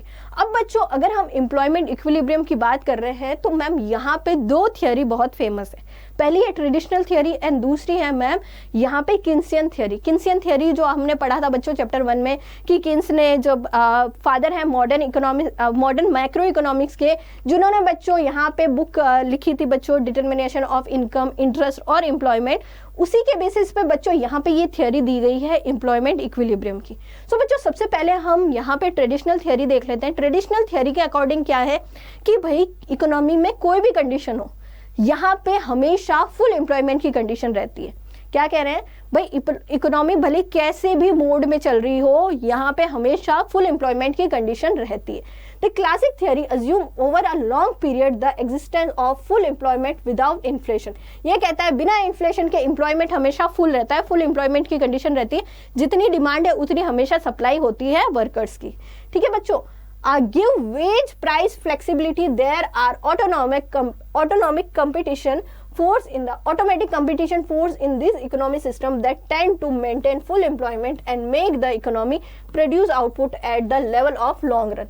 इनके अकॉर्डिंग बच्चों ये सब क्या होता है, लॉन्ग रन के अकॉर्डिंग जितनी डिमांड है उतनी हमेशा सप्लाई बन ही जाती है, भले अगर कम भी हो तो भी मेंटेन हो जाती है। पर बच्चों ये सच नहीं, अगर हम अभी की कंडीशन भी देखें इंडिया में, सो क्या जितने लोग काम करना चाहते हैं, जितनी वर्कर्स की सप्लाई है, क्या उन सबको बच्चों काम मिला है, क्या उन सबको एम्प्लॉयमेंट मिला है, ये नहीं होता है। तो बच्चों ये वाली जो थियोरी है बच्चों यहाँ पे नेग्लेक्ट कर दी थी किन्स ने, जेएम किन्स ने, और उन्होंने कहा है ऐसी कंडीशन हमेशा नहीं रहती है कि जब जितने सप्लाई हो रही है वर्कर्स की उतनी डिमांड हो। ठीक है, अब बच्चों यहाँ पे किन्स ने 3 इक्विलिब्रियम पॉइंट दिए हैं एम्प्लॉयमेंट के कि तीनों लेवल पे अगर एम्प्लॉयमेंट कोई भी हो उस लेवल में मैम कैसे इक्विलिब्रियम होगा। फर्स्ट है बच्चों फुल एम्प्लॉयमेंट की अगर कंडीशन है तो उसमें इक्विलिब्रियम कैसे होगा। अंडर एम्प्लॉयमेंट की कंडीशन है बच्चों तो उस कंडीशन में एम्प्लॉयमेंट कैसे होगा। ओवर एम्प्लॉयमेंट की कंडीशन है बच्चों तो उसमें इक्विलिब्रियम कैसे होगा ये हम देखेंगे। अब बच्चों सबसे पहले फुल एम्प्लॉयमेंट इक्विलिब्रियम की बात कर लेते हैं। फुल एम्प्लॉयमेंट इक्विलिब्रियम, देखो अगर हम इक्विलिब्रियम की बात कर रहे हैं, एम्प्लॉयमेंट की बात कर रहे हैं, तो बच्चों ध्यान रखना हमारा जो एग्रीगेट सप्लाई है वर्कर्स का वो कांस्टेंट है। अगर हम 100 वर्कर्स लेके चल रहे हैं तो 100 वर्कर्स ही होगा इकोनॉमी में, इसमें चेंजेस नहीं होंगे। ऐसा नहीं कि फुल एम्प्लॉयमेंट में वर्कर्स चेंज हो रहे हैं और ओवर एम्प्लॉयमेंट में चेंज नहीं हो रहे हैं। ठीक है, चेंज हो रहे हैं। तो ठीक है बच्चों, यहाँ पे हमारा एग्रीगेट सप्लाई है वर्कर्स का वो हमेशा इक्वल होगा। अब बच्चों फुल एम्प्लॉयमेंट कंडीशन क्या है, जितनी डिमांड है वर्कर्स की उतनी सप्लाई है। मतलब 100 डिमांड है बच्चों, सप्लाई है 100, सप्लाई है बच्चों वर्कर्स की, और इतनी ही क्या है बच्चों डिमांड है। एग्रीगेट डिमांड भी कितनी है, इतनी ही है। एग्रीगेट डिमांड भी इतनी ही है, तो मैम ये क्या हो गया हमारा, यहाँ पे एम्प्लॉयमेंट फुल एम्प्लॉयमेंट की कंडीशन हो गई। The equilibrium well all resource of economy are fully utilized, कि भाई जितने भी रिसोर्सेज है, ह्यूमन रिसोर्सेज, वो फुल्ली यूटिलाइज हो रहे हैं, एम्प्लॉयड हो रहे हैं। व्हेन इक्विलिब्रियम बिटवीन एडी और AS take place at a full employment of resources, जहाँ पे एडी और एएस दोनों इक्वल हो गए, वो क्या हो जाएगा बच्चों, फुल एम्प्लॉयमेंट की कंडीशन हो जाएगी। There are no unused resources, कोई भी अनयूज्ड रिसोर्स नहीं है, सबका फुल्ली यूटिलाइजेशन हो रहा है। There is no involuntary unemployment, ऐसा नहीं है बच्चों, यहाँ पे अनवॉलेंट्री अनएम्प्लॉयमेंट को हम इनवॉलेंट्री अनएम्प्लॉयमेंट को इंक्लूड नहीं करेंगे, यानी कि सभी कौन है, सभी जो सप्लाई है वर्कर्स की वो सब काम करने के लिए तैयार है, कोई भी इनवॉलेंट्री अनएम्प्लॉयड नहीं है। अब बच्चों कैसे निकालेंगे इसको, तो सिंपल सा है, देखो एग्रीगेट डिमांड यहाँ पे वर्कर्स की ये है, एग्रीगेट डिमांड कितनी है, यहाँ पे ये है, एग्रीगेट सप्लाई मैम यहाँ पे दी हुई है, दोनों जहां इक्वल हो रहे हैं, कहाँ पे, यहाँ पे, ये वाली फुल एम्प्लॉयमेंट की कंडीशन है, ठीक है मैम। जहां पे एडी और एएस इक्वल हो गए वही इक्विलिब्रियम है, एडी और एएस, ठीक है, यहाँ पे वर्कर्स एडी और एएस। अब बच्चों अंडर एम्प्लॉयमेंट इक्विलिब्रियम क्या कहता है, अंडर एम्प्लॉयमेंट इक्विलिब्रियम कहता है कि जितनी एग्रीगेट सप्लाई है, जितनी वर्कर्स की सप्लाई है एग्रीगेट, उतनी डिमांड नहीं है। जैसे मान लो कि भाई सप्लाई कितनी है, 100 वर्कर्स की इकोनॉमी में, पर बच्चों डिमांड कितनी है, डिमांड सिर्फ 50 की है, बाकी 50 क्या है बच्चों, अनएम्प्लॉयड है, 50 को अपॉर्चुनिटी नहीं मिल रही है। सो मैम ये अंडर एम्प्लॉयमेंट की कंडीशन है। Equilibrium where level of demand is less than full employed, यहाँ पे बच्चों जो फुल एम्प्लॉयड से लेस देन बच्चों जो इक्विलिब्रियम होता है या जो डिमांड होती है वो इक्विलिब्रियम यहाँ पे शो करता है अंडर एम्प्लॉयमेंट इक्विलिब्रियम। नेक्स्ट है in producing the output economy all resources are not fully employed. यहाँ पे बच्चों क्या कहता है, ऐसा इक्विलिब्रियम जहाँ पे इकोनॉमी के जितने भी रिसोर्सेज हैं, ऑल रिसोर्सेज बच्चों फुल्ली एम्प्लॉयड नहीं होते हैं, यही अंडर एम्प्लॉयमेंट इक्विलिब्रियम है। नेक्स्ट है बच्चों सम रिसोर्सेज आर अंडर एम्प्लॉयड। इसमें क्या होता है बच्चों, यहाँ पे सम रिसोर्सेज क्या होते हैं, अंडर एम्प्लॉयड होते हैं, फुल्ली एम्प्लॉयड नहीं होते हैं, अंडर एम्प्लॉयड होते हैं। कैसे होते हैं, कंडीशन देखेंगे बच्चों, देखो आपके सामने है, ये हमारी एक्चुअल डिमांड है, एक्चुअल डिमांड इतनी होनी चाहिए हमारी। देखो सप्लाई क्या है, कांस्टेंट है, सप्लाई में कोई चेंज नहीं होगा। जितना फुल एम्प्लॉयमेंट की कंडीशन में 100 एम्प्लॉयज की सप्लाई थी, उतनी ही बच्चों कितनी थी हमारी यहाँ पे भी सप्लाई 100 एम्प्लॉयज की है। अब देखो होनी कितनी चाहिए बच्चों डिमांड, यहाँ पे एग्रीगेट डिमांड एक्चुअल में होनी चाहिए इतनी, पर मैम हो कितनी रही है, हो इतनी ही रही है, यानी हमारा ये एडी है बच्चों, ये एक्चुअल में अभी जो फुल्ली एम्प्लॉयड में जितनी डिमांड होनी चाहिए उससे भी कम की डिमांड हो रही है। सो मैम इक्विलिब्रियम कहाँ बनेगा, जहां एक दूसरे को ये कट करेंगे यानी इक्वल होंगे, यहाँ पे बच्चों क्या बनेगा, इक्विलिब्रियम बनेगा। अगर बच्चों दोनों अगर फुल एम्प्लॉयमेंट की कंडीशन है तो इक्विलिब्रियम कहाँ बनता, यहाँ बनता, पर मैम अंडर एम्प्लॉयड इक्विलिब्रियम की कंडीशन है जिसमें एडी कम है बच्चों एएस से, तो यहाँ पे बनेगा हमारा इक्विलिब्रियम, और यहीं पे बच्चों क्या डिसाइड होगा, इनकम और आउटपुट डिसाइड होगा। ठीक है बच्चों, इस कंडीशन में ये होगा। नेक्स्ट है बच्चों over employment equilibrium. Over employment equilibrium क्या कहता है कि जितनी सप्लाई है एम्प्लॉयमेंट की, जितनी सप्लाई है बच्चों वर्कर्स की, उससे ज्यादा डिमांड है। क्या ऐसी हो सकती कंडीशन? वैसे तो ऐसे जनरली हमें देखने को नहीं मिलता है। मान लो कि भाई डिमांड है बच्चों एम्प्लॉयमेंट की, वो यहाँ पे एम्प्लॉयमेंट की मान लो डिमांड है, ये एग्रीगेट डिमांड और ये एग्रीगेट सप्लाई, ठीक है। एग्रीगेट डिमांड है बच्चों 100 की, पर बच्चों सप्लाई कितनी है वर्कर्स की, इकोनॉमी में सप्लाई है वर्कर्स की बच्चों सिर्फ 80 और डिमांड कितनी है 100, यानी क्या है डिमांड ज्यादा है किससे, सप्लाई से। सो मैम यहाँ पे क्या है, ओवर एम्प्लॉयमेंट, यहाँ पे इक्विलिब्रियम है। So equilibrium where level of demand is greater than full employment, full employment से भी ज्यादा क्या है बच्चों डिमांड हो रही है। सो मैम ये क्या हो गया हमारा, यहाँ पे ओवर एम्प्लॉयमेंट इक्विलिब्रियम हो गया। अब बच्चों यहाँ पे जानते हैं कैसी कंडीशन है, ये हमारा क्या बता रहा है बच्चों, एएस को बता रहा है, एएस कांस्टेंट हमारा, ये हमारी बच्चों एडी हमारा फुल एम्प्लॉयमेंट का एडी है। यहाँ पे अगर हम करेंगे तो हमारा इक्विलिब्रियम होगा फुल एम्प्लॉयमेंट वाला इक्विलिब्रियम। अब बच्चों अब क्या कह रहा है, इससे ज्यादा है हमारी डिमांड, एग्रीगेट डिमांड क्या हो रही है, इससे ज्यादा हो रही है इकोनॉमी में वर्कर्स की, यानी एडी अब ऊपर चला गया। सो मैम जहां दोनों एक दूसरे को कट करेंगे यहाँ पे ये हमारा क्या हो जाएगा, ओवर एम्प्लॉयमेंट इक्विलिब्रियम हो जाएगा, और यहाँ पे जो प्राइस डिसाइड होगी मैम वही क्या होगी, हमारी इनकम होगी। सो मैम यहाँ पे हमने तीनों कंडीशन देख ली। अब बारी है बच्चों किसकी, इन्वेस्टमेंट मल्टीप्लायर की। इन्वेस्टमेंट मल्टीप्लायर क्या कहता है, इन्वेस्टमेंट मल्टीप्लायर कहता है बच्चों कि अगर इन्वेस्टमेंट में चेंज होगा, इन्वेस्टमेंट में चेंज होने से बच्चों इनकम में क्या चेंजेस होगा, यहाँ पे कौन बताता है, इन्वेस्टमेंट मल्टीप्लायर बताता है। यानी इन्वेस्टमेंट अगर ज्यादा होगा बच्चों तो इनकम भी क्या होगी, हमारी नेशनल इनकम भी क्या होगी बच्चों, इंक्रीज होगी। ठीक है, सो यहाँ पे investment multiplier suggest by the notable economist J.M.. Keynes. ठीक है, जॉन मैन्यार्ड किन्स ने बच्चों इन्वेस्टमेंट मल्टीप्लायर को सजेस्ट किया था। मल्टीप्लायर ऑलरेडी हम पढ़ चुके हैं बच्चों, अगर आपको याद है बच्चों हमने जो हमारा मनी एंड बैंकिंग चैप्टर देखा था जिसमें हमने क्रेडिट मल्टीप्लायर या मनी मल्टीप्लायर के बारे में समझा था। ठीक है, अब बच्चों यहाँ क्या कह रहा है, जे.एम. किन्स के according this concept is increase the investment in economy due to increase in consumption. ये कॉन्सेप्ट क्या कह रहा है, पहली बात तो ये कह रहा है कि भाई इन्वेस्टमेंट इंक्रीज होगा इकोनॉमी में, कैसे? कंजप्शन इंक्रीज होने से। अब बच्चों कंजप्शन कैसे इंक्रीज होगा? सिंपल सी बात है, अगर मुझे कोई भी प्रोडक्ट चाहिए, जैसे कि अब मैं हूं बच्चों, मुझे ये पेन चाहिए, ठीक है, अब बच्चों इस पेन को परचेज करने के लिए मुझे पैसे देने पड़ेंगे। अब सिंपल सी बात है बच्चों, मेरी जो एक्सपेंडिचर है किसी और की इनकम होगी, ठीक है। अब जैसे मैंने ये पेन जिससे परचेज किया था, उस शॉपकीपर के पास क्या हो गई? मेरे एक्सपेंडिचर हो गया, उसकी इनकम हो गई। अब बच्चों वो शॉपकीपर कुछ ना कुछ परचेज करने के लिए वो भी क्या करेगा? अपनी इनकम जो है वो क्या करेगा? यहाँ पे पेड करेगा। सो मैम उस टाइम किसी और की इनकम होगी, उसका एक्सपेंडिचर होगा। ऐसे करते करते फिर जो इनकम है बच्चों किसके पास जाएगी? प्रोड्यूसर के पास जाएगी। अब प्रोड्यूसर उस इनकम से बच्चों कोई भी कैपिटल गुड्स ले सकता है या फिर इन्वेस्टमेंट कर सकता है बच्चों किसमें? स्टॉक में, यानी स्टॉक में जो चेंजेस हो सकते हैं वो भी कर सकता है। सो सिंपल सी बात है मैम, अगर मैं कंजप्शन करूंगी, सो यहाँ पे मान के चल रहे हैं कि जैसे ही मैं कंजप्शन को इंक्रीज करूंगी, वहां यानी कि प्रोड्यूसर कुछ ना कुछ इन्वेस्टमेंट करने के लिए तैयार होंगे, यानी इन्वेस्टमेंट भी क्या होगा? इंक्रीज हो जाएगा।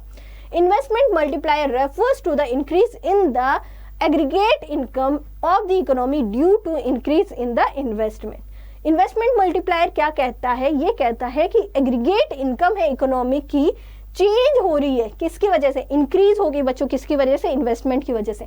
इन्वेस्टमेंट किससे इंक्रीज हो रहा है? अगर कंजप्शन इंक्रीज होता है तो इन्वेस्टमेंट इंक्रीज होता है, और इन्वेस्टमेंट इंक्रीज होता है तो क्या इंक्रीज होगा बच्चों? यहाँ पे इनकम इंक्रीज होगी, एग्रीगेट इनकम इंक्रीज होगी। नेक्स्ट देखेंगे बच्चों इन्वेस्टमेंट मल्टीप्लायर को कैसे निकालते हैं। Multiplier can be represent by the following formula. कैसे निकालेंगे? K equal to delta Y बटे डेल्टा आई। डेल्टा वाई बटे डेल्टा आई क्या कह रहा है कि भाई इन्वेस्टमेंट में चेंज होने से इनकम में कितना चेंज हो रहा है। Changes in income due to change in investment, इसी को हम किससे डिनोट करते हैं? यहाँ पे इन्वेस्टमेंट मल्टीप्लायर से डिनोट करते हैं। अब बच्चों हमने एक और कॉन्सेप्ट लिया था, किसका? मल्टीप्लायर, और हमने कंजप्शन का कॉन्सेप्ट लिया था। तो अब यहाँ पे मल्टीप्लायर और कंजप्शन को भी समझ लेते हैं। सो मैम यहाँ पे अगर हम बात करें मल्टीप्लायर और एमपीसी के बारे में, एमपीसी यानी मार्जिनल प्रोपेंसिटी ऑफ कंजप्शन, ठीक है। क्या बताता है? ये बताता है कि कंजप्शन जैसे इनकम में चेंज होता है, कंजप्शन में भी चेंज होता है। There is a direct relationship between MPC and the value of multiplier. Higher the MPC value of multiplier is also high and vice versa. अगर हम MPC की बात करें, अगर MPC हायर है, अगर कंजप्शन बच्चों हायर है, कंजप्शन मेरा इंक्रीज हो रहा है, सो इसका मतलब है मल्टीप्लायर भी क्या होगा बच्चों? हायर होगा, और इससे इन्वेस्टमेंट भी क्या होगा बच्चों? हायर होगा। और ध्यान रखना यहाँ पे एमपीसी और मल्टीप्लायर की जो वैल्यू है हमेशा क्या होती है? पॉजिटिव होती है, यानी डायरेक्ट रिलेशनशिप रखती है। The concept of multiplier is based on the fact that one person expenditure is another person income. यहाँ पे बच्चों जो मल्टीप्लायर का कॉन्सेप्ट है वो क्या फैक्ट रखता है कि एक पर्सन का जो एक्सपेंडिचर है वो दूसरे पर्सन की क्या है बच्चों? इनकम है। नेक्स्ट है बच्चों, अगर हम बात करें equilibrium income Y is the sum total of consumption C and investment I. अगर हम बात करें मैम, सो हमारा जो एग्रीगेट जो सप्लाई है बच्चों किसके इक्वल होती है? एग्रीगेट डिमांड के इक्वल होती है। हमने इक्विलिब्रियम में यही तो देखा, हमारी एग्रीगेट सप्लाई जो है एग्रीगेट डिमांड के इक्वल है। सो हम इसको ऐसे भी लिख सकते हैं y इक्वल टू 1 माइनस आई। अब बच्चों सिंपल सी बात है, अगर हमारे इनकम में चेंज होगा, सो हमारा यहाँ पे कंजप्शन में भी चेंज होगा, हमारे इन्वेस्टमेंट में भी चेंज होगा। तो क्या हम इसको ऐसे लिख सकते हैं? C को हम MPC लिख देते हैं, y को हम 1 ही रखते हैं।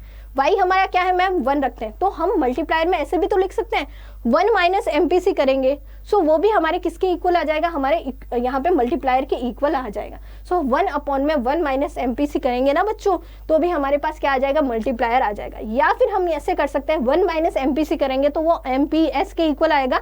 सो 1 अपॉन में MPS करेंगे तो भी हमारा क्या आ जाएगा? मल्टीप्लायर आ जाएगा। Investment multiplier is directly related to MPS and indirectly related to MPS। Investment multiplier बच्चों डायरेक्टली रिलेटेड किससे है? एमपीसी से, और इनडायरेक्टली रिलेटेड किससे है? एमपीएस से रिलेटेड है। नेक्स्ट है बच्चों value of multiplier.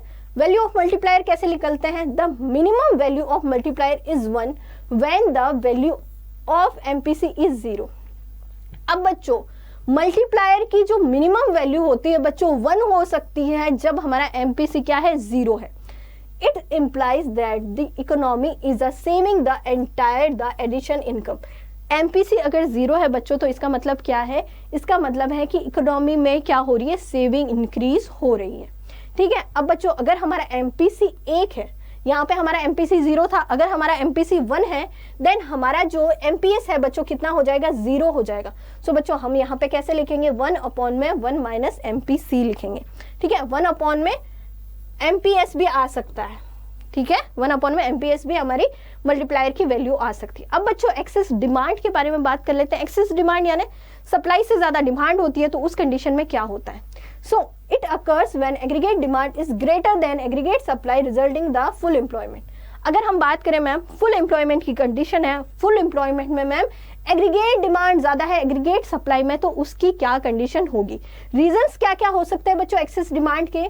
rise in a household consumption demand due to increased propensity of consumption। MPC increase होने से बच्चों हाउस होल्ड की क्या बढ़ सकती है, कंजप्शन डिमांड बढ़ सकती है। अब जितनी सप्लाई है उससे ज्यादा डिमांड होगी तो क्या कहेंगे हम, एक्सेस डिमांड हो जाएगी। देखो excess demand AD is more than AS, जो गुड्स और सर्विसेज का जो प्रोडक्शन है, जो डिमांड है बच्चों वो ज्यादा कर रहे हैं किससे, एग्रीगेट सप्लाई से। Increase in a private investment demand because of higher provision and availability of credit facility। Credit facility अच्छी है बच्चों, अवेलेबल है, हायर प्रोविजंस लगे हुए हैं, उससे जो इन्वेस्टमेंट डिमांड है बच्चों, प्राइवेट इन्वेस्टमेंट डिमांड क्या हो रही है, इंक्रीज हो रही है, इससे भी एक्सेस डिमांड इंक्रीज हो जाएगी। हायर पब्लिक एक्सपेंडिचर ज्यादा हो रहा है तब भी डिमांड इंक्रीज हो जाएगी।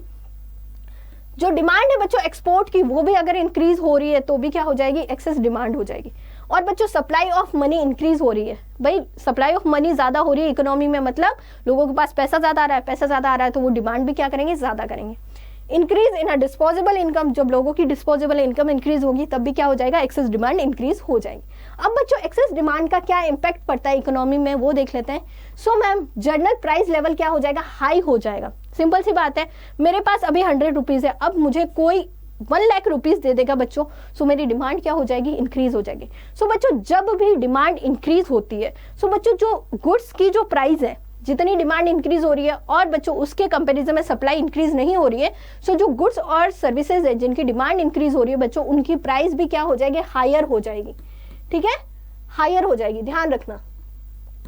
नेक्स्ट है बच्चों आउटपुट इज कांस्टेंट। अब बच्चों हमारा आउटपुट है वो क्या होगा, कांस्टेंट है। आउटपुट कांस्टेंट क्यों है, क्योंकि हम यहाँ पे फुल एम्प्लॉयमेंट की कंडीशन लेके चल रहे हैं। अब बच्चों जितना एम्प्लॉयमेंट लगा रखा है हमने सप्लाई के लिए उतना ही तो वो यहाँ पे प्रोडक्शन करेगा, ऐसा तो नहीं है जितना प्रोडक्शन हो रहा है उससे बढ़ा देंगे, नहीं, यहाँ पे जितना फुल एम्प्लॉयमेंट अपनी कैपेसिटी से प्रोडक्शन कर रहे हैं उतना ही प्रोडक्शन होगा, यानी हमारा जो प्रोडक्शन होगा वो क्या है, कांस्टेंट है। और बच्चों एम्प्लॉयमेंट लेवल पे कोई भी इंपैक्ट नहीं पड़ेगा अगर यहाँ पे एक्सेस डिमांड हो रही है फुल एम्प्लॉयमेंट की कंडीशन पे। सो ऑलरेडी तो फुल एम्प्लॉयमेंट हो ही रखा है, जितने लोगों को काम चाहिए उतनों को तो हमने एम्प्लॉयमेंट कर ही रखा है, अब हम कहां से लाए नए एम्प्लॉय, नहीं ला सकते बच्चों।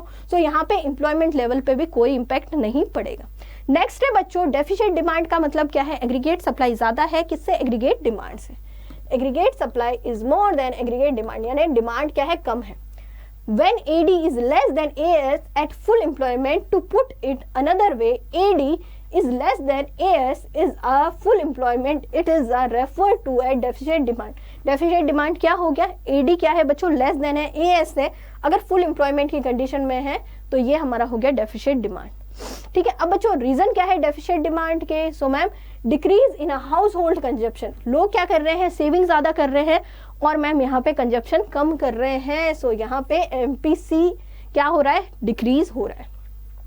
Decrease in a private investment demand because of, private investment demand क्या हो रही है बच्चों, डिक्रीज हो रही है, किसकी वजह से, यहाँ पे क्रेडिट फैसिलिटी में जो प्रोविजन हो रहे हैं, लेसर प्रोविजन हो रहे हैं उसकी वजह से। नेक्स्ट है बच्चों पब्लिक जो एक्सपेंडिचर है वो रिड्यूस हो रहा है, जब पब्लिक एक्सपेंडिचर रिड्यूस होगा तो एग्रीगेट डिमांड भी क्या हो रही है बच्चों, रिड्यूस हो रही है। नेक्स्ट है बच्चों डिमांड जो है एक्सपोर्ट की वो भी क्या हो रही है, डिक्रीज हो रही है। नेक्स्ट है बच्चों अगर हम बात करें मनी सप्लाई है वो भी क्या हो रहा है, डिक्रीज हो रहा है, उसकी वजह से भी डेफिसिट डिमांड की कंडीशन हो जाती है।